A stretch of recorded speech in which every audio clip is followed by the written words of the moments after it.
আমি আছো।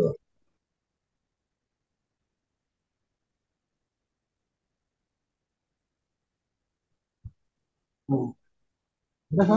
হুম,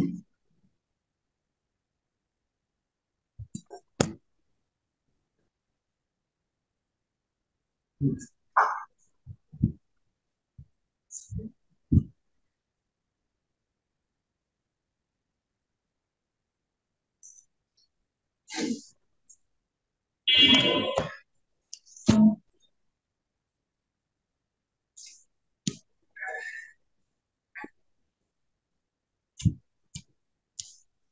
Sundarban college of technology এর পক্ষ থেকে আজকের অনলাইন ক্লাসে সকলকে ধন্যবাদ।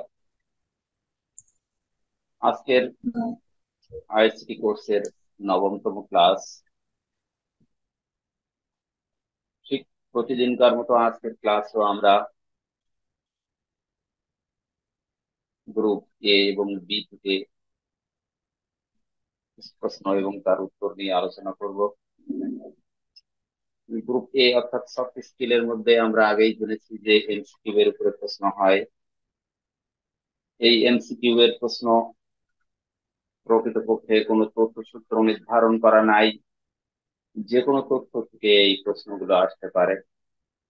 অর্থাৎ গ্রামার থেকে শুরু করে সাধারণ জ্ঞান সহ যে কোনো ধরনের তথ্যের আলোকে এই প্রশ্নগুলো হতে পারে। এখানে আমাদের একটা এমসিকিউ প্রশ্নের উপরে 3 অথবা 4টা অপশন থাকতে পারে। এই অপশনগুলোর মধ্যে একটাকে আমরা সিলেক্ট করব। তো প্রতিনিয়ত ক্লাসের মতো আজকেও আমরা এখানে 5টি এমসিকিউ এর প্রশ্ন উত্থাপন করেছি। এই প্রশ্নগুলো আমরা দেখব এবং এর উত্তরগুলো আমরা জাস্টিফাই করার চেষ্টা করব। তো এখানে নাম্বার 1 প্রশ্ন আমরা দেখছি হোয়াট ইজ সিনোনিম, অর্থাৎ অ্যান্টোনিম এবং সিনোনিমের উপরে প্রশ্ন আসতে পারে। তো এখানে আমরা সিনোনিম ওয়ার্ডের উপরে প্রথম প্রশ্নটা করেছি, what is synonym of defer is. Defer যে শব্দটা এখানে সিলেক্ট করা হয়েছে, এই ডেফার এর সিনোনিম ওয়ার্ড কোনটি, এটি হচ্ছে এখানকার প্রশ্ন, আজকের প্রথম প্রশ্ন। তো আসলে এই সিনোনিম ওয়ার্ড গুলো জানতে গেলে প্রথমে আমাদের মনে রাখা দরকার যে এই ওয়ার্ডের বাংলা অর্থ কি। এই বাংলা অর্থটা যদি আমরা জানতে পারি তাহলে অন্য অর্থগুলো করা অনেক সহজ হয়ে যায়। তো এখানকার যে বাংলা অর্থটা আছে, এখানে আমরা লিখে রেখেছি যে মুলতবি রাখা। ব্যাপারটা হচ্ছে মুলতবি রাখা অর্থ প্রকাশ করেছে এখানে। তো এই মুলতবি রাখা অর্থটা হচ্ছে, অর্থে আমাদের নিচে অপশন গুলোর মধ্যে যে অর্থটাই গ্রহণযোগ্য বলে বিবেচিত হবে সেটাই আমরা উত্তর হিসেবে সিলেক্ট করব। এখানে 4টা অপশন দেওয়া হয়েছে, ইনডিফারেন্ট, অভিন্ন, ডিফে, ডেফার এবং পোস্টপন্ড। তো এখানে আমরা যদি এই 4টা অপশনের আমরা যদি বিস্তরণ দেখি তাহলে আমরা দেখব, এখানে আমরা স্ক্রিনের মধ্যে দেখতে পাচ্ছি অ্যান্সার হিসেবে আমরা ডি কে এখানে কিন্তু সিলেক্ট করেছি, প্রথমেই আমি লিখে দিয়েছি। তো এই ডি অ্যান্সার হবে, কিন্তু কেন হবে সেটা যদি আমরা বিশ্লেষণ করতে যাই তাহলে এখানে কিন্তু আলটিমেটলি আমরা এর উত্তরটা পেয়ে যাব। তো 4টা অপশনের মধ্যে আমরা ডি কে উত্তর হিসেবে সিলেক্ট করেছি। তো উত্তর হিসেবে ডি কে সিলেক্ট করার যুক্তিযুক্ত কারণকে আমরা যদি জানতে চাই তাহলে এখানে আমরা দেখব নাম্বার 1 অর্থাৎ এতে যে উত্তরপত্রটা, 4টা অপশনের মধ্যে আমরা এ নাম্বারে যেটা লিখেছি সেটা হলো ইনডিফারেন্ট। এবং ইনডিফারেন্ট শব্দের অর্থ হচ্ছে having no particular interest or sympathy, unconcern. এই অর্থে এখানে ব্যবহার করা হয়েছে, যার সাথে আসলে ডিফারের কোনো সম্পৃক্ততা নাই, কারণ ডিফার শব্দের অর্থ হচ্ছে মুলতবি রাখা। বিতে এখানে অপশনে লেখা হয়েছে পিঠে, openly resist or refuse to ওবে, অর্থাৎ কোনো কিছু মানতে অস্বীকৃতি জানানো, যা দেখার মুলতবি রাখা এই অর্থের সাথে সাংঘর্ষিক, সঙ্গত কারণে এটা এর সিনোনিম হতে পারে না। নাম্বার 3 তে পোস্টপন্ড। পোস্টপন্ড শব্দের অর্থ, sorry, number defer, DIFFER, defer. Number C তে আমাদের এখানে ডেফার লেখা হয়েছে। এই ডেফার শব্দের অর্থ বি আনলাইক অর ডিসিমিলার। এর অর্থ হচ্ছে অসাদৃশ্যপূর্ণ। Dissimilar means অসাদৃশ্যপূর্ণ। তো সঙ্গত কারণে এটাও এর উত্তর হিসেবে সিলেক্ট করা যাবে না। এবং নাম্বার ডি তে যে কাজটি করা হয়েছে এখানে পোস্টপন। পোস্টপন শব্দের অর্থ হলো মুলতবি রাখা। এখানে এই অর্থে এটাকে ব্যবহার করা হয়েছে। তো আমরা এই ডেফার শব্দের সিনোনিম ওয়ার্ড হিসাবে এখানে মুলতবি রাখা অর্থকে আমরা সিলেক্ট করেছি, এবং যার অপশনে আমাদের ডিতে যে উত্তরটাকে সিলেক্ট করা হয়েছে এখানে আমরা দেখছি এই উত্তর হিসেবে আমরা তাহলে ডিতে সিলেক্ট করছি পোস্টপন, মুলতবি রাখা। এবং মুলতবি রাখা অর্থে আমরা ডিফারকে ব্যবহার করি। সো এই অপশন, চারটা অপশনের মধ্যে number one indifferent, number A তে হচ্ছে ইনডিফারেন্ট, নাম্বার বি তে ডিফে, নাম্বার টু তে হচ্ছে ডিফার, যেটা ভার্বে ব্যবহার করা হয়েছে এবং এখানে আমার বানানের ভিন্নতা রয়েছে। আর নাম্বার ডি তে হচ্ছে পোস্টপন, আর এই পোস্টপনটাকেই আমরা সিলেক্ট করেছি উপর হিসাবে। নাম্বার টু, MCQ 2 নাম্বার প্রশ্নে আমরা যেটা করেছি, what is the synonym of chase, is, এটার সিনোনিম শব্দটা কি অর্থে ব্যবহার করা হয়েছে। এখানে আমরা বন্ধ অর্থ প্রকাশ করেছি। এই শব্দটির অর্থ হচ্ছে বন্ধ। শব্দটির অর্থ আমরা কি বলছি, বন্ধ অর্থ প্রকাশ করেছি। তো এখানে অপশন গুলো দেখলে আমরা দেখবো, এতে আছে আমার বিগিন, বিগিন শব্দের অর্থ হলো আরম্ভ করা বা শুরু করা। বি তে আছে আমার স্টপ, স্টপ শব্দের অর্থ হলো বন্ধ রাখা। সি তে আছে ক্রিয়েট, ক্রিয়েট শব্দের অর্থ হচ্ছে আমরা সৃষ্টি করা। ডি তে হচ্ছে ডাল, ডাল শব্দের অর্থ হলো সবই বা মন্থর, যে জিনিসটা চলে না নিশ্চল। তো আমরা এই উত্তরটাকে যদি অ্যানালাইসিস করি তাহলে দেখবো, উত্তরটাকে অ্যানালাইসিস করলে আমরা অলরেডি এখানে দেখেছি নাম্বার, অর্থাৎ এ, অপশন এ তে আমাদের যেটা আছে, এ অপশনের মধ্যে আমরা এখানে দেখছি কি বিগেইন। বিগেইন শব্দের অর্থ হচ্ছে শুরু করা। বিগেইন শব্দের অর্থ শুরু করা। এখানে আমরা বি তে আমরা লিখেছি কি বিগেইন এর পরে আমরা লিখছি এখানে, আমরা আরেকটা অপশন এখানে দেখছি ক্রিয়েট। ক্রিয়েট শব্দের অর্থ হলো সৃষ্টি করা, অর্থাৎ ব্রিং ইনটু এক্সিস্টেন্স, কোনো কিছু অস্তিত্বে নিয়ে আসা। এখানে আরেকটা অপশন রয়েছে ডাল, ডাল শব্দের অর্থ হচ্ছে মুখর, অর্থাৎ নিশ্চল। আর স্টপ শব্দের অর্থ হচ্ছে থেমে যাওয়া। আর সিজ শব্দের অর্থ কাম টু এন এন্ড, অর্থাৎ প্রান্ত সময় নিয়ে আসা।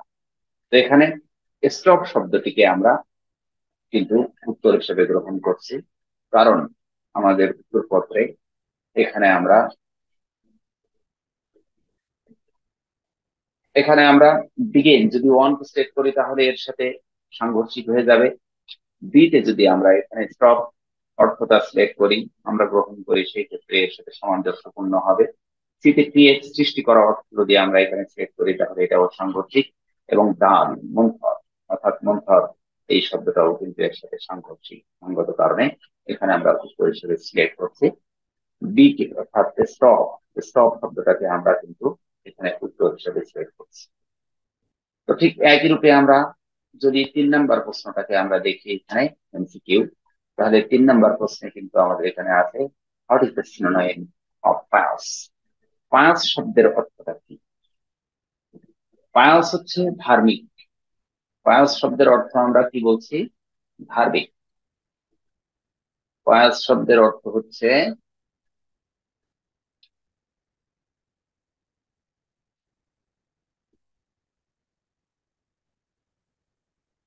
ধার্মিক। তো এখানে আমাদের অপশন, চারটা অপশন রয়েছে। এই চারটা অপশনের মধ্যে নাম্বার ওয়ান হচ্ছে রিলিজিয়াস, এ। নাম্বার বি হচ্ছে আমাদের এখানে, বি আছে এখানে সিম্প্যাথেটিক, সহানুভূতিশীল।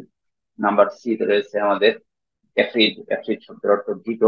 এবং নাম্বার ডি তে আছে ফেথফুল, ফেথফুল শব্দের অর্থ হচ্ছে বিশ্বস্ত। তো আমরা যদি এই চারটা অপশনের বাংলা করি, অর্থাৎ বাংলা অর্থটাকে বোঝার চেষ্টা করি, তাহলে কিন্তু আমাদের উত্তরটা এখানে সুস্পষ্ট হয়ে, অর্থাৎ প্রতীয়মান হয়। এবং এখানে আমরা উত্তর হিসেবে কিন্তু আমরা রিলিজিয়াস, অর্থাৎ এ কে সিলেক্ট করেছি। রিলিজিয়াস মিন্স হচ্ছে রিলিজিয়াস অর্থ হচ্ছে ধার্মিক। আর আমাদের এখানে যে পায়াস শব্দ রয়েছে, পায়াস শব্দের অর্থ হচ্ছে ধার্মিক। সঙ্গত কারণে আমাদের এই দুইটার ভিতরে সামঞ্জস্য থাকার কারণে আমরা এখানে অপশন এ কে সিলেক্ট করেছি। সলিউশনটা আমরা দেখি এখানে। সলিউশনের মধ্যে রিলিজিয়াস, রিলিজিয়াস শব্দটা কিন্তু এখানে আমাদের relating to or living in a religion, অর্থাৎ রিলেটিং টু যেটা সম্পৃক্ত, অর বিলিভ ইন বিশ্বাসযোগ্য, ইন রিলিজিয়ন কোন একটা ধর্মীয় চেতনার মধ্যে বিশ্বাস যার রয়েছে, অর্থাৎ এই বিশ্বাসটাই হচ্ছে আমার এখানে।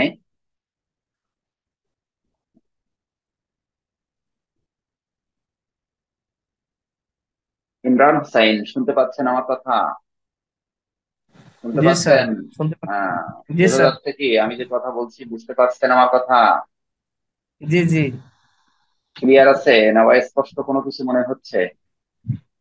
জি না স্যার, স্পষ্ট আছে।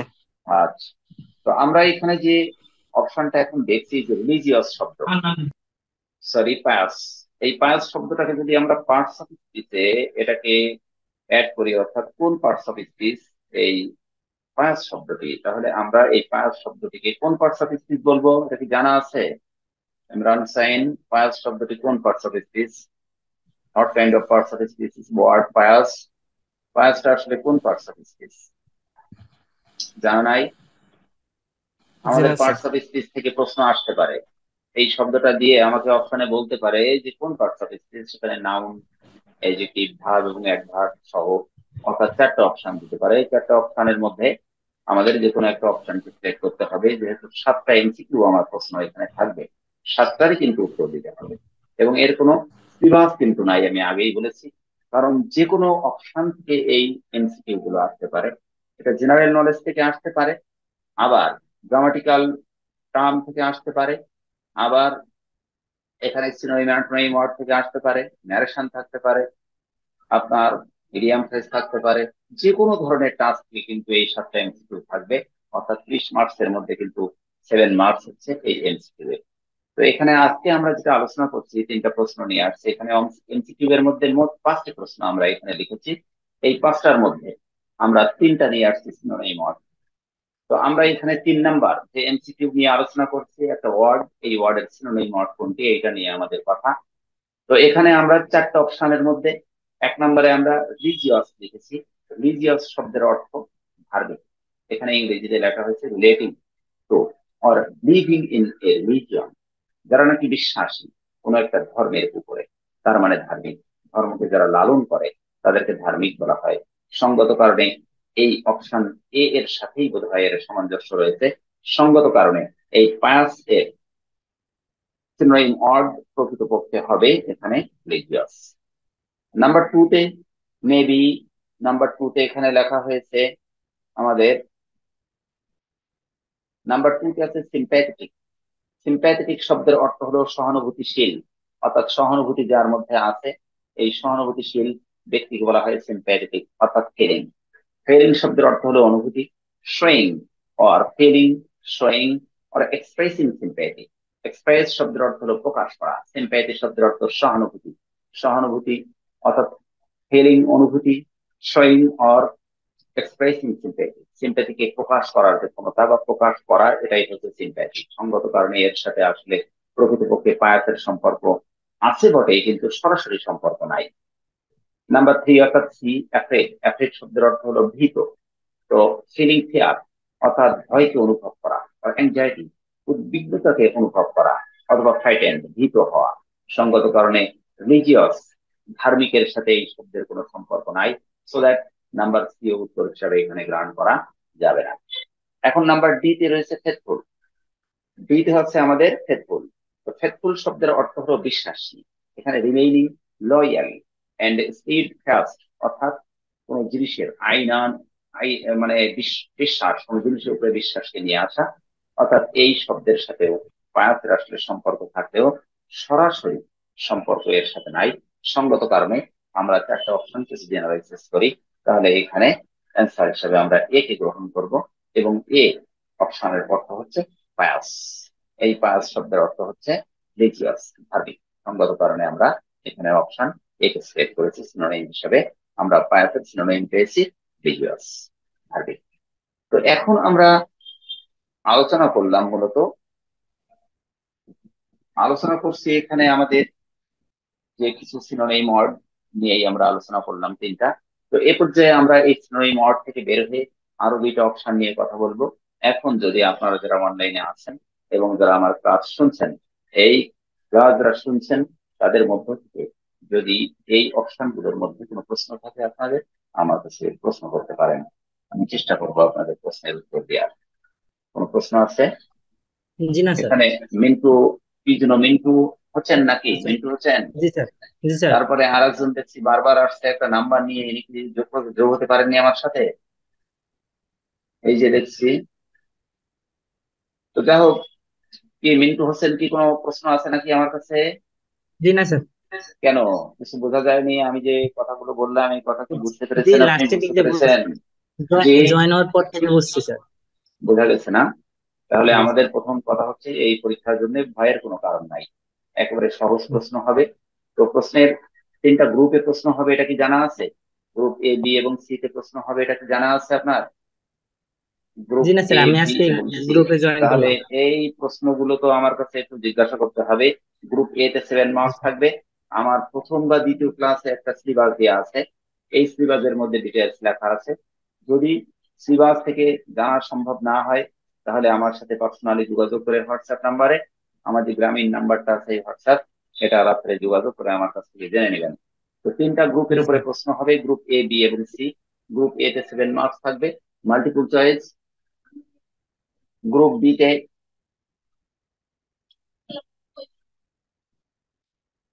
বি তে হচ্ছে এখানে 8 মার্কস থাকবে, প্রত্যেকটা প্রশ্নে 2 মার্কস, মার্কস 2 থাকবে। এবং গ্রুপ সি তে আমার 4টা প্রশ্ন থাকবে, 3টার উত্তর দিতে হবে। ওখানে 15 মার্কস থাকবে, প্রত্যেকটা প্রশ্নে 5 করে 15 মার্কস। এই টোটাল 30 মার্কসের উপরে প্রশ্ন হবে, 30 মার্কসের উপরে প্রশ্ন হবে। তো আমরা এখানে অপশন তিনটা কিন্তু এখানে দেখছি, অর্থাৎ তিনটাই সিনোনিমের উপরে প্রশ্ন করা হয়েছে, এখানে অ্যান্টোনিমের কোনো প্রশ্ন আমি করিনি। এখন আমরা নাম্বার 3 কোশ্চেনটা এখানে দেখবো। নাম্বার 3টা কিন্তু এখানে আছে। নাম্বার 3, সরি নাম্বার 4, 4টাকে আমরা এখন দেখছি। নাম্বার 4 প্রশ্ন আছে এখানে, যেটা দ্য প্যাকেজ অ্যারাইভ।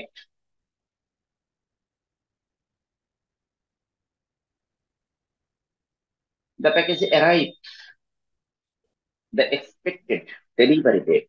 এখানে কিন্তু আমরা অপশন গুলোর মধ্যে দিয়েছি অন, ইন, অ্যাট এবং বিফোর। এই চারটা যে অপশনের মধ্যে রয়েছে, এই অপশন চারটাই কিন্তু প্রকৃতপক্ষে প্রিপজিশন। আমি আগেই বলেছি যে এই এমসিকিউটা প্রকৃতপক্ষে যে কোনো ধরনের আসতে পারে। এর মধ্যে থাকতে পারে যেমনি প্রিপজিশন, আর্টিকেল থাকতে পারে, ট্রান্সফরমেশন থাকতে পারে, ইডিয়াম ফ্রেজ থাকতে পারে, ন্যারেশন থাকতে পারে, কারেকশন থাকতে পারে, কারেকশন সেন্টেন্স থাকতে পারে, অর্থাৎ উইথ ক্লু উইদাউট ক্লু থাকতে পারে। অর্থাৎ থাকতে পারে না এমন কিছু নাই। প্রশ্নকর্তা যেমনটি মনে করবে তেমনই প্রশ্ন সে তার ইচ্ছা মতো করতে পারে এখানে। সো দ্যাট আমি এখানে কিন্তু যে প্রশ্নগুলো করেছি তিনটা ছিল আমার সিনোনিম ওয়ার্ডের উপরে, এবং 4th নাম্বার প্রশ্ন যেটা আমি এখানে নিয়ে আসছি এটা কিন্তু প্রিপজিশন প্রকৃতপক্ষে। তো আমরা এখানে একটা প্রিপজিশনের প্রশ্ন এখানে দেখছি। এই প্রিপজিশনের প্রশ্নের মধ্যে 4টা অপশন দেওয়া হয়েছে। এখানে আছে দ্য প্যাকেজ। প্যাকেজ শব্দের অর্থ আমরা প্যাকেজই বলি। অ্যারাইভড, অ্যারাইভড শব্দের অর্থ হলো উপস্থিত হওয়া বা আবির্ভাব হওয়া। দ্য এক্সপেক্টেড ডেলিভারি ডেট, অর্থাৎ প্রত্যাশিত ডেলিভারি ডেটের। Arrived on, arrived in, arrived at. প্রকৃতপক্ষে যদি আমরা এই অপশন গুলো দেখি তাহলে সবগুলো অপশন কিন্তু অ্যারাইভড এর সাথে সম্পৃক্ত হতে পারে, বাট অ্যারাইভড এর সাথে অধিক সঙ্গতিপূর্ণ কোনটা হবে এটা প্রকৃতপক্ষে বিবেচনা করবে ওই সেন্টেন্সের অর্থের উপরে। কি বললাম আমি? সেন্টেন্সের কিসের উপরে বিবেচনা করবে এটা? অর্থের উপর। অর্থের উপরে মনে রাখতে হবে। এখন অ্যারাইভড অ্যাট যদি দেই তাহলেও কিন্তু সেটা সম্ভব, বাট কিন্তু এই সেন্টেন্সের মধ্যে সম্ভব নয়। এই সেন্টেন্সে কিন্তু অ্যারাইভড অ্যাট হতে পারে না। তো এই সেন্টেন্সে যেটা হবে, যে প্যাকেজটা আসলে আবির্ভূত হয়েছিল, উপস্থিত হয়েছিল, এসে পৌঁছেছিল এক্সপেক্টেড, কি বললাম, ডেলিভারি ডেট, প্রত্যাশিত ডেলিভারি ডেটের পূর্বে, তাহলে আমি কিন্তু এখানে সেট করেই দিয়েছি বিফোর। বিফোর কিন্তু ইয়েলো কালার দিয়ে এখানে সেট করেছি এবং এটাই উত্তর। কারণ আমার যে প্রত্যাশিত একটা ডেলিভারি ডেট ছিল, এই ডেটের পূর্বে কিন্তু এই প্যাকেজটা হাজির হয়ে গিয়েছে, সঙ্গত কারণে এখানে বিফোরটাই উত্তর হবে। অ্যাড যদি নির্ধারিত সময়ে উপস্থিত হতো তাহলে অ্যাড বসানো যেত, ইন টাইম এটা সুনির্দিষ্ট সময়ে হতে পারত, তারপরে কি অন দ্য এক্সপেক্টেড ডেট, এটা যদি কোনো ডেট থাকতো, ডেটের ক্ষেত্রে আমরা ওয়ান ব্যবহার করতে পারতাম। ক্লিয়ার? ইনটা ব্যবহার করতে পারতাম বিশেষ করে সাল বা অন্য কোনো উইক বা কোনো সপ্তাহের মধ্যে বা কোনো সময়ের সাথে সম্পৃক্ত থাকলে। আর অ্যাডটা ব্যবহার করতাম ফিক্সড কোনো টাইম যদি থাকতো, অ্যাট 7 o'clock, এরকম ধরনের কোনো নির্ধারিত সময় থাকতো, সেক্ষেত্রে আমরা অ্যাড ব্যবহার করতে পারতাম। সো দ্যাট এখানে একটা ডেলিভারি কাঙ্ক্ষিত ডেটের কথা বলা হয়েছে, কিন্তু সেটা ফিক্সড না, অজানা একটা তথ্য। সেই তথ্য অজানা তথ্যের সাথে বিবেচনা করে, সেই অজানা তথ্যকে কেন্দ্র করে তার পূর্বের কোন সময়ে এটা আবির্ভূত হয়েছে, বিধায় এটা আনসার্টাইন একটা ডেট। সঙ্গত কারণে এই আনসার্টাইন ডেট উল্লেখ করতে আমরা বিফোর প্রিপোজিশনটা এখানে স্টেট করব। ক্লিয়ার হয়েছে কি আমার কথা? কি বুঝতে পেরেছেন? বোঝা গেছে? জি স্যার। কি জন্য মিটু হোসেন, আমার কথা কি বুঝতে পারছেন? জি স্যার। জি স্যার। প্রিপোজিশনটা কি ক্লিয়ার হয়েছে? এই প্রিপোজিশন চারটার মধ্য থেকে আমরা বিফোরটাকে কেন গ্রহণ করলাম, এটা কি বোঝা গিয়েছে? জি স্যার। এরপরে হচ্ছে আমাদের আরেকটা এখানে এমসিকিউ এর প্রশ্ন রয়েছে। এই এমসিকিউ প্রশ্নের মধ্যে আমরা যেটা দেখছি যে প্রথমেই আমাদের গ্যাপ রয়েছে, of many friends are coming to the party.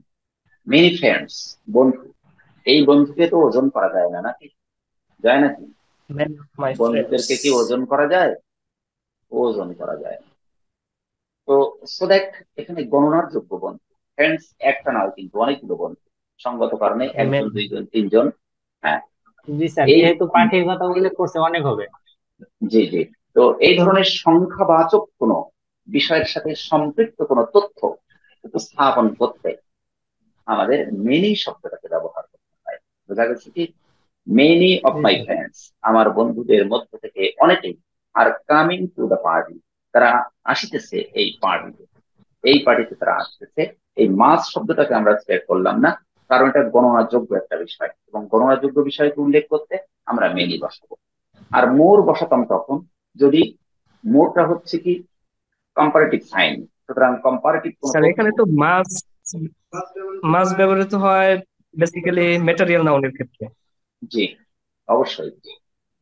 আমি কিন্তু অত ডিটেলসে যাইনি, জাস্ট উপর ওকে দিয়ে এই বিষয়টা নিয়ে যাচ্ছি। যদি প্রশ্ন থাকে আপনারা প্রশ্ন করবেন, সমস্যা নাই, উত্তর দিতে অসুবিধা হবে না ইনশাআল্লাহ। তো আমি ক্লিয়ার ওকে করতে স্যার। পেরেছি? এখানে তো মেটেরিয়াল জি তথ্যটা স্যার। আমি বলেই দিলাম, যেহেতু এটা গণনার যোগ্য, 1 1 2 2 3 4 এভাবে গণনার যোগ্য, সঙ্গত কারণে মেনিটাকে আমরা সেট করেছি। আর মোটটা যেহেতু কম্পারেটিভ ডিগ্রিতে আসছে, এবং মোস্ট আসছে কি সুপারলেটিভ ডিগ্রিতে, তাই না? নাকি? জি জি। মোস্ট সুপারলেটিভ ডিগ্রিতে আসছে, সঙ্গত কারণে এরকম ধরনের তথ্য এখানে সংঘটিত হয়নি বা আসেনি, সো দ্যাট আমরা মেনিকে সেট করেছি। ক্লিয়ার হয়েছে কি আমার কথা? বুঝতে পারছেন? জি জি স্যার। স্যার। কোনো প্রশ্ন আছে জি না। এই সংক্রান্ত? কোনো প্রশ্ন থাকলে বলেন। তো তাহলে আমরা ক্লিয়ার করতে পারলাম নাকি? তাহলে মিনিটকে জি আমরা স্যার। সেট করলাম, যেহেতু এটা সংখ্যাবাচক, এই কারণেই করলাম, পরিমাণবাচক নয়, অর্থাৎ ম্যাটেরিয়াল নয়, যে কথাটা আপনি বলতে চাচ্ছিলেন ম্যাটেরিয়াল নয়, সঙ্গত কারণে আমরা মিনিটকে সেট করেছি। আর পরবর্তী দুইটাকে আমরা বাদ দিয়ে দিলাম, কারণ হচ্ছে একটা কম্পারেটিভ ডিগ্রি আর একটা হচ্ছে সুপারলেটিভ ডিগ্রিতে অবস্থান করছে। সো দ্যাট এটাকে আমরা শেষ করে দিলাম। আজকে এমসিকিউ এর উপরে আমরা 5টা কোশ্চেন কিন্তু এখানে দেখেছি, এবং 5টা উত্তরই আমরা এখানে সেট করলাম। ঠিক আছে, আপনারা উত্তরগুলো সব কারেকশন করে নেবেন। তো আমরা এখানে মেনি করলাম এটা। এরপরে আমরা নাম্বার 2 থেকে বিফোর করেছি, এবং নাম্বার 3-তে আমরা কি করলাম? রিলিজিয়াস না? নাম্বার 3 জি স্যার। আপনারা দেখতে পাচ্ছেন। আর এখানে আমরা কি করলাম? স্টপ বি কে আমরা সেট করেছি, এবং নাম্বার 1-এ করেছি বোধহয় পোস্টপন, এটাকে আমরা সেট করেছি মুলতবি রাখা। এবং এগুলো দেখেন সব বাংলা অর্থ কিন্তু আমি আলটিমেটলি এখানে দিয়ে দিয়েছি, তাই না? এই যে ডিফার, মুলতবি রাখা এখানে দিয়েছি আমি, পরবর্তীতে কি যেন সমস্যা হচ্ছে না, কেস বন্ধ, তারপর হচ্ছে পায়াস, এখানে ধার্মিক, এই অর্থগুলো আমি দিয়ে দিয়েছি।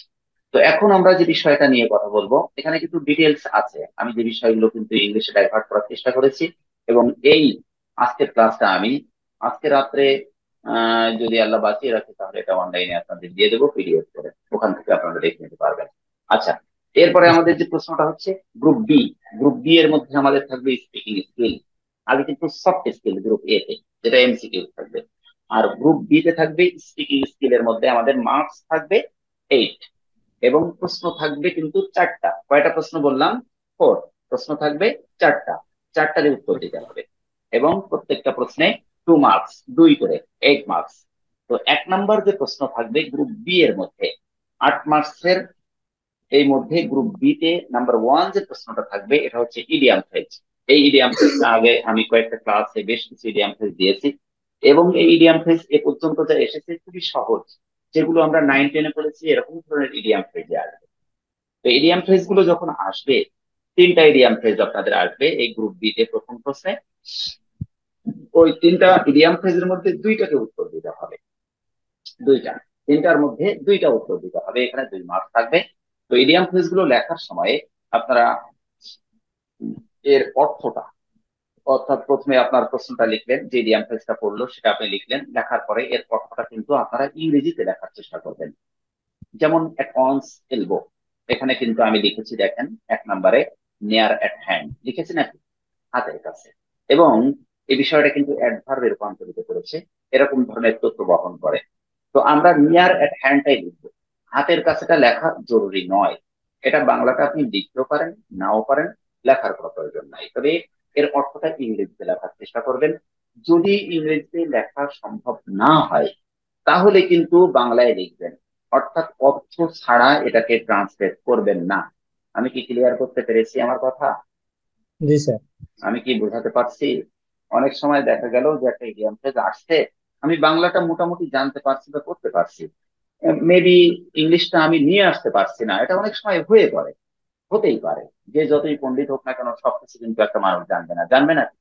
আছে নাকি পৃথিবীতে এমন কোন সত্তা যে সবই জানে? এরকম কেউ আছে নাকি? আমার তো জানা মতে জি নাই, না। অর্থাৎ ল্যাব থাকে। তো এরকম ঘটনা যদি ঘটেই যায় যে আমি এটাকে ইংলিশে ট্রান্সলেট করতে বা অর্থ করতে পারছি না, সেই ক্ষেত্রে আমি কিন্তু বাংলায় লিখবো, অর্থাৎ অর্থটা লেখা কিন্তু জরুরি। আমি ইডিয়াম ফ্রেজটা প্রথমে লিখবো দাগ নাম্বার দিয়ে, এরপরে আমি ইংরেজিতে লেখার চেষ্টা করবো ব্র্যাকেটের মধ্যে, যদি না পারি তাহলে বাংলায় লিখবো। এটাই হচ্ছে আমার সাজেশন প্রথম। তাহলে আমি বাংলায় লিখলাম, লেখার পরে কিন্তু আমি একটা ট্রান্সলেশন করলাম, এখানে করেছি his private secretary is always ex elbow. তার প্রাইভেট সেক্রেটারি দিয়েছিল, এই প্রাইভেট সেক্রেটারিটা কিন্তু তার at his elbow, at one's elbow, at his elbow, at one's elbow. এই যে এট অনস এর জায়গায় কিন্তু এট হিজ ব্যবহার করেছে, এটা ব্যবহার করা যায়, এটা এত ডিটেলস আসবো না। এট অনস এলবো আপনি ব্যবহার করতে পারেন, এখানে কোনো সমস্যা নাই। At ones, O N E S, ones elbow, এটা আপনি ব্যবহার করতে পারেন। তো অনস এলবো, তার হাতের কাছে থাকে প্রাইভেট সেক্রেটারি। প্রাইভেট সেক্রেটারিটা আসলে প্রকৃতপক্ষে হাতের কাছেই থাকে। তো এটাকে আমরা এভাবে একটা ট্রান্সলেশন করতে পারি, ট্রান্সলেশন বলবো না, এটাকে একটা মেক সেন্টেন্স তৈরি করতে পারি। এবং মেক সেন্টেন্সটা যখন করবেন তখন যে ইডিয়াম ফ্রেজটা মূলত থাকবে এটাকে একটু হাইলাইট করে দেবেন, আন্ডারলাইন করে হোক বা যেভাবে হোক এটাকে হাইলাইট করে দেবেন। এবং আর একটা বিষয় হচ্ছে, সব থেকে সহজ বাক্য আপনারা লিখবেন। যারা ইংরেজিতে দক্ষ, যত কঠিন লেখেন কোনো সমস্যা নাই, টিচার বুঝে নেবে, বুঝতে না পারলে অন্যের কাছ থেকে সাহায্য নিয়ে এই খাতা দেখবে, এটাই কোনো সমস্যা নাই। কিন্তু কঠিন লিখতে যেয়ে যদি সেটা ভুল হয়ে যায় তখন কিন্তু সবটাই নষ্ট হয়ে যাবে। এই জন্য আমরা চেষ্টা করব এটাকে যত সহজ, যত ছোট সেন্টেন্স দিয়ে এটাকে মনের ভাবটা প্রকাশ করতে পারি ততই কিন্তু সুন্দর হয়। তো আমরা এখানে 5টা বোধ হয় আমরা 5% দিয়েছি, অর্থাৎ কই 1 2 3, 1 2 3, হ্যাঁ 5টা দিয়েছি, এখানে নাম্বারটা মিস্টেক হয়েছে 3। তো এই 5টা যে আমাদের ইডিয়াম ফ্রেজ রয়েছে, এই 5টা আমরা দেখবো, যে এর থেকে পড়বে এমন না, মানে এরকম ধরনের আসতে পারে। এগুলো কিন্তু সব আমি বাংলা লিখে দিয়েছি, এই বাংলাটাকে আপনারা সেভ করবেন, এবং এভাবে আপনারা এই জিনিসগুলো প্র্যাকটিস করবেন। আমি এখানে কোনো প্রশ্ন থাকলে নেক্সটে কথা বলবো। মূলত আজকের ক্লাসে আমরা 3 নাম্বার প্রশ্নে, অর্থাৎ গ্রুপ বি এর 3 নাম্বার প্রশ্ন, 3 4 অথবা 5, অর্থাৎ 4টা যে প্রশ্ন আসবে তার মধ্যে নাম্বার 1-এ যেটা থাকবে গ্রুপ বি তে ইডিয়াম ফ্রেজ। নাম্বার 2-তে যে প্রশ্নগুলো থাকতে পারে এর 3টা বা 4টা অপশনের উপরে আমি প্রিভিয়াস ক্লাসগুলোতে কথা বলেছি কি কি প্রশ্ন থাকতে পারে।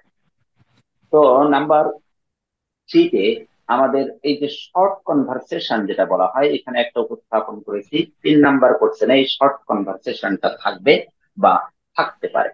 শর্ট কনভারসেশন যেটা আপনারা দেখতে পাচ্ছেন এখানে লেখা আছে, আমার এখানে কি যাচ্ছে দেখা যাচ্ছে শর্ট কনভারসেশন।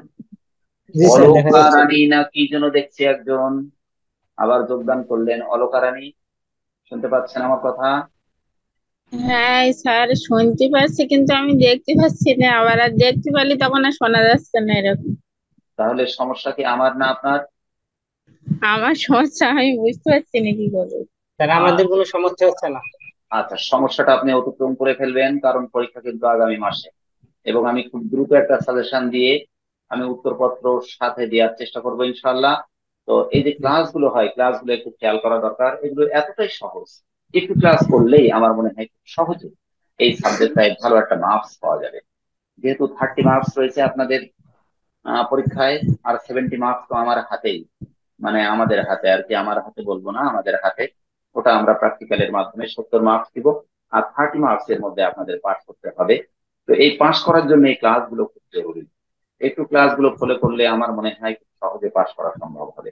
তো যাক, আমরা এখানে যেটা দেখছি শর্ট কনভারসেশন, শর্ট কনভারসেশনটা মূলত ডায়লগ, সোজা কথায়, যেটা আমরা বোধহয় ক্লাস 7-এও পড়েছি না? ক্লাস 7-এ কি ডায়লগ ছিল নাকি? আমার স্মরণ নাই অবশ্য, জি স্যার ছিল, ছোটবেলায় তো 6, পড়েছি 7 কিনা ছিল। আমি জানি না। হ্যাঁ, 6-7-এ ডায়লগ থাকে। এখন ক্লাস দেখি ওই 3-4-এও বাচ্চাদেরও আমার মনে হয় ইংলিশ বইয়ে ডায়লগ থাকে। তো এটা ইন্টারমিডিয়েট লেভেল পর্যন্ত আমি দেখেছি, বা ডিগ্রিতে থাকে কিনা আমি জানি না, যেহেতু অনার্স পড়েছি আমার তো জানা নাই এই বিষয়টা। তো ইন্টারমিডিয়েট লেভেল পর্যন্ত এই ডায়লগটা আছে। তো এই ডায়ালগের মধ্যে আপনি যেটা লিখবেন এটা কিন্তু মাত্র 2 মার্কস। কত মার্কস বললাম? 2 মার্কস। 2 মাস। মনে থাকবে? 2 মার্কসের একটা জি স্যার। ডায়ালগ লিখতে হবে। এটা আপনি যত সংক্ষিপ্ত ভাবে লিখতে পারেন এবং যত সহজ ভাবে লিখতে পারেন এটা কিন্তু আপনার কৃতিত্ব। আপনি কঠিন করতে যেয়ে ভুল করেছেন, মার্কস 2, 4 জায়গায় ভুল করবেন, তাহলে আপনার স্যার আপনার কি মার্কস দিবে? এই জন্য ভুলটাকে অ্যাভয়েড করার জন্য আমি যত ইচ্ছা সংক্ষিপ্ত এবং সুন্দরভাবে ওই জিনিসটাকে সাবলীল ভাবে উপস্থাপন করার চেষ্টা করব। এটাই হচ্ছে আমার পরামর্শ। অর্থাৎ ভুলটাকে অ্যাভয়েড করবো, এটা হচ্ছে আমার প্রথম কথা। ভুল লিখবো না, না লিখে সহজটাকে খুঁজে বের করার চেষ্টা করবো। কি ক্লিয়ার? আমার কথা কি বোঝা যাচ্ছে? বুঝতে পারছেন আমার কথা? আমি জি কি স্যার। বলতে চেয়েছি এই কথাগুলো কি বোঝা গিয়েছে আমার কথা? তাহলে জি স্যার। সহজ এবং ছোট, কারণ মার্কস 2, 2 মার্কস। আমি কঠিন লিখতে যে 4 জায়গায় ভুল করলে 2-এর 2 মাইনাস হয়ে গেল, তাহলে থাকলো না আর কিছু। এ কারণেই কিন্তু আমরা সহজ করে লিখবো, ছোট করে লিখবো, সুন্দর করে লিখবো।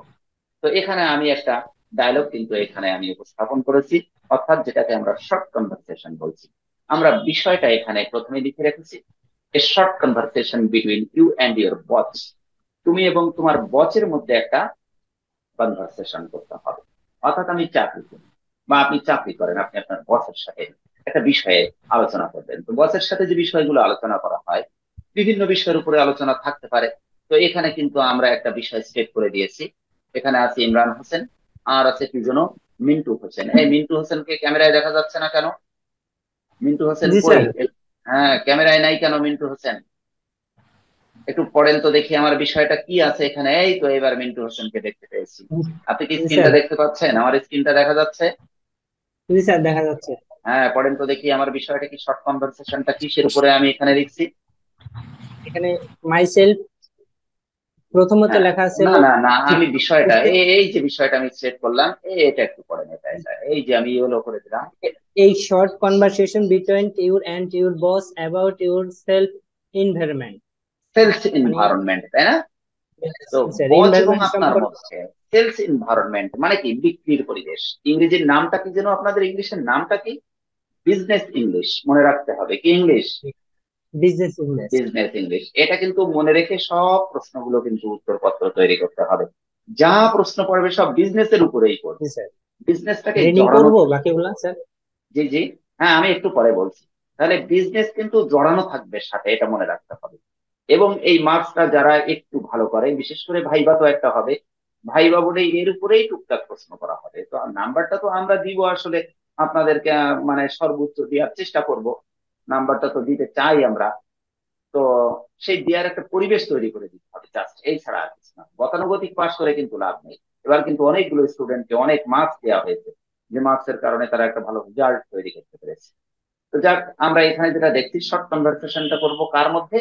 বচের মধ্যে আর আমার মধ্যে। আমি বচের আন্ডারে চাকরি করি, বা আপনি আপনার বচের আন্ডারে চাকরি করেন, আপনি আপনার বচের সাথে করবেন। বিষয়টা কি? সেলস এনভায়রনমেন্ট, বিক্রির পরিবেশটা কেমন? একটা প্রোডাক্ট লঞ্চ করেছে, এই লঞ্চ করার যে প্রোডাক্টটা আপনি কতটুকু আপনার এরিয়ায় খাওয়াতে পারবেন, কতটুকু আপনার এরিয়ার মানুষেরা অর্থাৎ ক্লায়েন্টরা এটাকে গ্রহণ করবে, সেই পরিবেশ সম্পর্কে তাকে অবগত করাতে হবে আপনার বসকে। তার উপরে ভিত্তি করে একটা এখানে আমরা শর্ট কনভারসেশন তৈরি করেছি। তো এখানে মিন্টু হোসেন, হ্যাঁ বলেন তো জি দেখি, শর্ট কনভারসেশনটা আমরা একটু পড়ি, দেখি কি অবস্থা। অনুরূপ কি লিখতে হবে, এর বাইরে কিছু না, পড়েন। and myself মানে আমি নিজে, may I হ্যাঁ, come in start G. boss? আমি জি, Yes, আমি কি আসতে পারি? হ্যাঁ, একটু অর্থ করি আমরা, আমি কি আসতে পারি স্যার? হ্যাঁ, বস বস জি কি স্যার। বলছে? বস বলছে yes, come in মানে আসো। how are হ্যাঁ, you, তুমি কেমন আছো বা জি আপনি জি কেমন আছেন? জি জি। তুমি myself মানে তুমি আমি নিজে বস, বলতেছি। বস সবসময় আপনি বলে কথা বলবে না। এটা আমাদের এই বাংলাদেশে একটা বড় অভ্যাস। জি অধীনস্থদেরকে সবসময় তুমি বলে কথা বলতে হবে, আর ইংলিশ যেখানেই কথা বলা হবে আপনি বলে কোনো উত্তর আসবে না, মনে থাকবে। ইংরেজিতে জি স্যার। যখনই কোনো কথা বলা হবে কোনো আপনি শব্দ আসবে না, সব তুমি। সে যত বড় ওস্তাদ হোক না কেন, সব তুমি কথা ব্যবহার করতে হবে, ঠিক আছে? হ্যাঁ, জি স্যার। অধীনস্থরা তুমি myself অর্থ মানে দিয়ে নিজে। সম্বোধন করতে হবে। মাইসেলফ, হ্যাঁ। I I am fine, আমি ভালো হ্যাঁ, আছি, থ্যাংক ইউ স্যার। হ্যাঁ, আপনাকে ধন্যবাদ। ওই যে স্যারকে জি আপনি বলবো বাংলাদেশে। আচ্ছা, তারপর? জি স্যার। হ্যাঁ, বস কি বস, বলছে? what is what is wanting? What is wanting, বা জি হোয়াটস ইউর ওয়ান্টিং, বা হোয়াট ইজ ওয়ান্টিং, অর্থ কি? is এই কি অর্থটা বলতে পারেন? কি হ্যাঁ, কি চাচ্ছেন আপনি? কি wanting চাচ্ছেন মানে মানে তুমি কি জি, কি চাচ্ছো? হচ্ছে? What is G wanting, sir. তুমি কি চাচ্ছো? চাওয়া পাওয়া কি তোমার? তুমি যে এসেছো আমার কাছে, আসতে চাচ্ছো, বসের কাছে জি, আসতে চাচ্ছো, তো তোমার কি চাওয়া পাওয়া বলো, কি বলার আছে? তারপর myself. as actually I have come to discuss about the new launching launching product in my area, মানে জি কি জি আমি অ্যাকচুয়ালি কথা বলতে চাইতেছি আমার এরিয়া যে নতুন প্রোডাক্ট আসছে সেই সম্পর্কে। জি জি, যে নতুন প্রোডাক্টটা আপনি উদ্বোধন করতে যাচ্ছেন, এই বিষয় সম্পর্কে একটু আমার এরিয়ায় যেটা দিতে চাচ্ছেন, এই বিষয়ে একটু আমি মত বিনিময় করতে আসছি আপনার সাথে, তাই তো? জি স্যার। যেহেতু জি বস স্যার। উনি বলছেন, আমি বলছি যে আমি আসছি অ্যাকচুয়ালি স্যার, যে আমি একটু আলোচনা করব আপনার সাথে কি বিষয়ে? The new launching product in my area, নতুন যে আমার এরিয়ায় প্রোডাক্ট। যে নতুন যে প্রোডাক্টটা আপনি দিচ্ছেন, লঞ্চ করছেন, এটা সম্পর্কে একটু কথা বলবো। হ্যাঁ, তারপর নেক্সট, বস কি বলছে বলেন। বস, হ্যাঁ but is there any problem in this regard, মানে রিগার্ড, এই রিগার্ড, প্রোডাক্টে কোনো সমস্যা আছে কিনা হ্যাঁ এই হ্যাঁ, ব্যাপারে? তিনি বলছেন যে বাট কিন্তু, ইজ দেয়ার এনি জি প্রবলেম ইন দিস রিগার্ড, এ সম্পর্কে কি কোনো সমস্যা মনে হচ্ছে তোমার কাছে? বস বলছে কিন্তু, তাই না? বস বলছে যে তোমার কি কোনো সমস্যা আছে, যে জি। নতুন লঞ্চিং প্রোগ্রামটা, যেটা আমরা একটা প্রোডাক্ট লঞ্চ করতে যাচ্ছি, এ ব্যাপারে তোমার কোনো বলার আছে, কোনো সমস্যা হচ্ছে, এই ব্যাপারে একটু জানতে চাচ্ছে বস। এবার মাইকেল, হ্যাঁ বলেন। No, I know that this area is very amazing or portfolio for the profitable, new profitable, launching about product. হ্যাঁ, for the new launching product. হ্যাঁ, বস কি বলছে, আমি কি বলছি যে না, আই নো, আমি জানি, that this area is very amazing, এই জায়গাটা অত্যন্ত অ্যামাজিং, মনোমুগ্ধকর। অ্যামাজিং মিন্স মনোমুগ্ধকর, অর প্রফিটেবল, নতুন প্রোডাক্ট। অথবা অত্যন্ত লাভজনক, for the new launching product, নতুন যে প্রোডাক্ট আপনি দিচ্ছেন এটা মানুষ খুব গ্রহণ করবে, আর এটা অনেক প্রফিট পাওয়া যাবে স্যার। হ্যাঁ, এরপরে বস কি বলছে? Thank you for your responsible word, মানে কি ওয়ার্ডস, তোমার এই মন্তব্যের জন্য তোমাকে ধন্যবাদ, ইতিবাচক এরকম মন্তব্য, রেসপন্সিবল ইতিবাচক মিন্স ইতিবাচক মন্তব্য, অ্যাফার্মেটিভ ওয়ার্ড। ইতিবাচক মন্তব্যের জন্য হ্যাঁ ধন্যবাদ জানাই হ্যাঁ স্যার। হ্যাঁ, ইতিবাচক মন্তব্যের জন্য বস বলছে তোমাকে ধন্যবাদ। তারপর myself, See you, see you again. In the Your task, responsible word, হ্যাঁ আপনার বলেন। নেতিবাচকের জন্য ধন্যবাদ।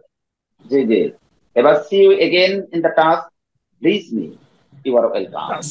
বস বলছে যে see you again in thank the you. Task. বলছে আমি বলছি যে এই কাজ করতে যে স্যার আপনার সাথে কিন্তু মাঝে মাঝে দেখা হবে, দেখা হয় না বসের সাথে? জি ওই যে অধীনস্থ যে আছে দেখা করতে হয় না মাঝে মাঝে, ঝামেলা হলে জি বিভিন্ন পরামর্শ নিতে?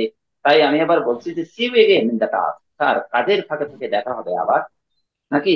প্লিজ মি স্যার, জি। আমাকে আশীর্বাদ করবেন। তারপরে বস বলছে you are welcome. You are okay, well. হ্যাঁ তুমি যাও, আর কাজ নাই। তো এই হচ্ছে আমাদের কি একটা শর্ট কনভারসেশন আমি আজকে কথা বললাম। এই রকম ধরনের শর্ট কনভারসেশন বিভিন্ন বিষয়ের উপরে আসতে পারে। তো আমরা আজকে একটা শর্ট কনভারসেশনে কথা বলছি, জাস্ট এরকম ধরনের। এটা এতটাই সহজ যে চিন্তা করা যাবে না, এটা টেনশনের কিছু নাই। আমি একটা সাজেশন করে, ছোট্ট করে একটা সাজেশন করে আপনাদেরকে দিব, এবং উত্তরপত্রটাও সেট করব। আমার ক্লাসগুলো আপনারা এই ইউটিউব থেকে অথবা এই গ্রুপেও দেওয়া আছে, গ্রুপ থেকে ক্লাসগুলো একটু দেখবেন। এমন ধরনের প্রশ্ন আমরা আমাদের পরীক্ষার প্রশ্নপত্রে পাবো। এগুলো অত্যন্ত সহজ এবং সাবলীল হবে। আশা করা যায় আপনারা সবাই এই পরীক্ষাটা সুন্দরভাবে অংশগ্রহণ করতে পারবেন। তো আজকের ক্লাস এ পর্যন্ত। ক্লাস সম্পর্কে যদি কোনো কথা থাকে, কোনো কিছু জানার থাকে, তো আপনারা যারা অনলাইনে এখন আছেন বলতে পারেন। যদি এর বাইরে কিছু জানার থাকে, হোয়াটসঅ্যাপে গ্রুপে নক করলে আমি পাবো। আমি মাঝে মাঝে এটা দেখি, আমি ওখান থেকে তথ্য গ্রহণ করতে পারবো। কোনো কিছু জানার আছে? অলকা রানী, স্যার কিছু এই বলার? সাবজেক্টে মার্ক হলো টোটাল 30। ওকে। 30? না না না, 100 মার্কস। ও, রিটেন 100 হবে, মার্কস। রিটেন হবে 30। আর ও, 70 রিটেন 30। আমাদের জি জি, 70 হচ্ছে প্র্যাকটিক্যাল, যেটা আমার কাছে আর কি এই সাবজেক্টে। স্যার এটা কি ওটা 2 ঘন্টা হবে 30 এই নম্বরের জন্য? হ্যাঁ হ্যাঁ, 30 নাম্বারের জন্য এটা। আইসিটি তে মেবি 2 আওয়ার্স, কিন্তু ফাইন আর্টস এটা গতবার দিয়েছে কত, 2.5 ঘন্টা দিয়েছে। এটা 2 আওয়ার্স আর কি, 2 ঘন্টায় আইসিটি তে। স্যার ফাইনার্সে এটা তো 2 ঘন্টা হয়েছিল। 2 ঘন্টা দিয়েছে না? ও, আমি তাহলে জি ভুলে স্যার। গিয়েছি। মানে এর একটা ওই তৃতীয় ক্লাসে দেখবেন একটা মডেল কোশ্চেন দেওয়া আছে, ওইটার উপরে ওই এটা আছে 2 ঘন্টায়, হ্যাঁ 2 ঘন্টা, আমি ভুলে গিয়েছি। তো এই আর কি। আর 70 মার্কস যেটা আছে ওটা তো আর নাই, ওটা আমরা দিয়ে দেবো। আর এর বাইরে আবার ভাইবা আছে, ওগুলো নিয়ে টেনশন না। এই 30 মার্কসটা আপনাদেরকে করতে হবে। আর কিছু জানার আছে আপনাদের? কোনো জি না, জি না স্যার। জানার কিছু আছে? জি না স্যার। আচ্ছা, তো আগামী ক্লাসে আবার দেখা হবে। ইনশাআল্লাহ। তো সকলের সুস্বাস্থ্য কামনায়, কোনো প্রশ্ন থাকলে আমাকে প্রশ্ন করবেন। অলকা রানী তো কিচ্ছু বললো না। অলকা রানী চুপচাপ বসে আছো কেন? কি হয়েছে? আমার কথা কি শোনা যাচ্ছে? হ্যাঁ শোনা যাচ্ছে। অলকা কি শুনতে পাচ্ছে আমার কথা? আমি তো পাই না। ইমরান হোসেন শোনা যাচ্ছে? জি জি স্যার। স্যার। হ্যাঁ, তাহলে সকলকে ধন্যবাদ। আজ এ পর্যন্ত। আবার দেখা হবে। আল্লাহ এগেইন। হাফেজ। ওকে স্যার, ওকে। আসসালামু আলাইকুম। ওয়ালাইকুম আসসালাম রহমতুল্লাহ।